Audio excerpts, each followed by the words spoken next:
कि आप असेंबली और पार्लियामेंट एक साथ कीजिए, फिर आप देखिए आपका जो चिट्ठा पिट्टा है वो सारा बाहर आ जाए। तो कॉल जी से एक ही सवाल पूछूंगा, सर आज 5 साल हो गए इलेक्शन को, आप इलेक्शन कराइए, दूध का दूध पानी का पानी हो। ये इलेक्शन कांग्रेस के लिए नहीं है, ये आज इलेक्शन पॉलिटिक्स और डेमोक्रेसी को रिवाइव करने की। कांग्रेस को भी अपना जो रवैया है उसको बदलाना चाहिए।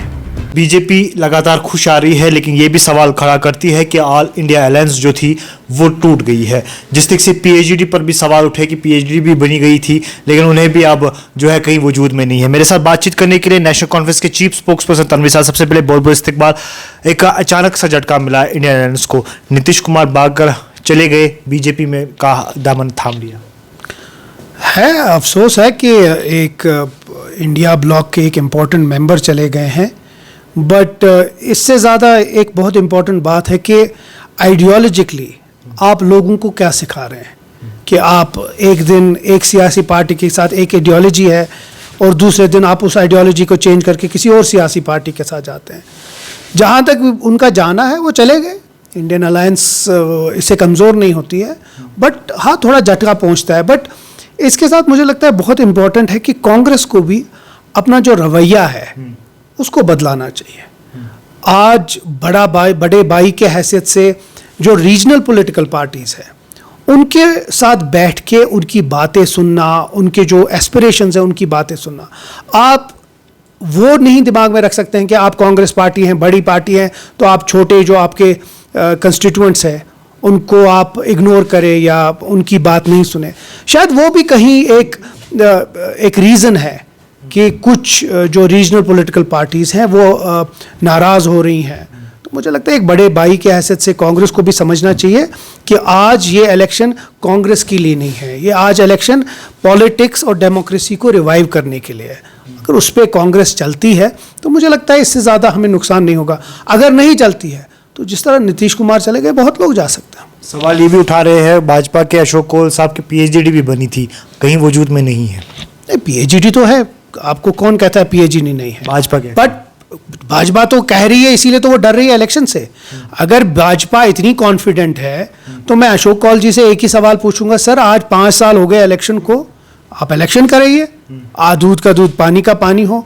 आप यहाँ ऑफिसेज खोलें, आप यहाँ कुछ भी करें, अल्टीमेटली जमहूरियत में लोग चुनते हैं और लोग वोट डालते हैं। अगर कल जो भी लोग फैसला करते हैं नेशनल कॉन्फ्रेंस एक्सेप्ट करेगी, बट उसके लिए इलेक्शन कराइए। और मैं ये पूरा यकीन से कह सकता हूं क्योंकि हम जुड़े हैं लोगों के साथ कि जिस दिन इलेक्शन होगा बीजेपी का एड्रेस यहाँ जम्मू कश्मीर में नहीं नजर आएगा। क्या नेशनल कॉन्फ्रेंस है जिससे बाकी पार्टियां अब तैयारियां कर रही है लोकसभा इंतखाबात के लिए, क्या नेशनल कॉन्फ्रेंस भी अब तैयार हो चुकी है लोकसभा इंतखाबात के लिए? हमारा कनेक्ट तो बहुत पहले से है। आप कोई भी इस जम्मू कश्मीर के किसी भी खित्ते में नहीं देखेंगे जहां नेशनल कॉन्फ्रेंस की मीटिंग, उनके कन्वेंशंस, उनके जलसे नहीं होते हैं। अभी कुछ टाइम पहले उमर साहब का जो नॉर्थ साउथ ईस्ट वो जो पूरा हमारा एक वो साइकिल कंप्लीट हुआ, पीर पंजाल, चिनाब, जम्मू, हर जगह हमारा कनेक्ट है। हमारा जो कनेक्ट लोगों के साथ है वो कभी टूटा नहीं है। इलेक्शन इसका एक बहुत इंपॉर्टेंट हिस्सा है।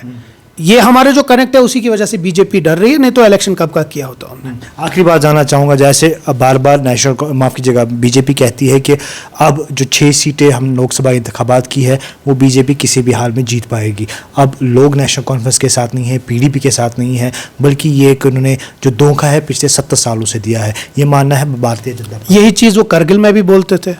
करगिल में इनके लीडर्स जब वहाँ चले गए, इनने कहा कि एनसीए और ये जो ख़त्म हो गई, 2/3 मेजॉरिटी नेशनल कॉन्फ्रेंस की आई करगिल में। जहाँ तक ये 6 सीटों की बात है, मैं कहता हूँ जी आप 2 भी जीतें वो भी आपके लिए बहुत बड़ी कमाल होगा। मैं आपको कह रहा हूँ कि आप असेंबली और पार्लियामेंट एक साथ कीजिए, फिर आप देखिए आपका जो चिट्ठा पिट्टा है वो सारा बाहर आ जाएगा। इतना ही है कि लोगों को हम समझते हैं, इनका प्रॉब्लम ये अपने आप को बहुत 30 मार खान समझते हैं। हम समझते हैं कि लोगों के हाथ में सबसे हर किसी की तकदीर है, और ये हम समझते हैं कि लोग तंग आ चुके हैं और वो इलेक्शन चाहते हैं। बहुत बहुत शुक्रिया तनवीर साहब हमारे साथ बातचीत करने के लिए। ये हमारे साथ तनवीर सादिक साहब थे जो chief spokes person national conference के थे। लेकिन जहां भाजपा का एक मानना है कि ऑल इंडिया अलायंस जो है वो ख़त्म हो चुकी है, पीएचडी ख़त्म हो गई, लेकिन दूसरी जानिब जो है टकराव के लिए खड़ी है इंडियन अलायंस और पीएचडी। अब देखने वाली बात रही कि जब इंतखाबात शुरू होंगे तो कौन किसकी जीत होगी। देखते रहे मेरे साथ मॉर्निंग कश्मीर शबरीज बशीर के साथ।